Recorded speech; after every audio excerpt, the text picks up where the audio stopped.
Ibang dako naman ng distrito, nagsagawa ang mga kapatid na binhi ng aktibidad na tie-dye shirt making activity sa lokal ng San Rafael na pinangunahan ng mga may tungkulin. Hindi po natin makakalimutan ang pananalangin po para po maging matagumpay po yung aktibidad. Dala ang kanilang mga plain t-shirt at mga kagamitang inihanda ng mga may tungkulin sa kapisanan.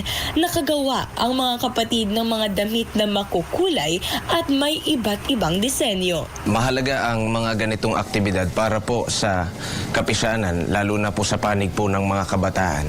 Hindi lamang sila para hindi mahiwalay sa kung ano yung landas na itinuturo ng pamamahala, kundi natuturuan po sila na makipagkaisa hindi lamang sa aktibidad sa lokal, kundi maging sa lahat ng aktibidad na inilulunsad ng pamamahala para sa buong iglesia.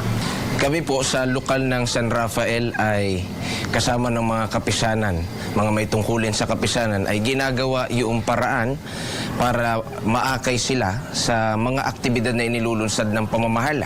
Kitang-kita ang kasiglahan ng mga kapatid na kabilang sa kapisanang binhi sa iba't ibang lokal ng distrito ng Tarlac City, Tarlac. Magkakaiba man ang kanilang aktibidad, iisa na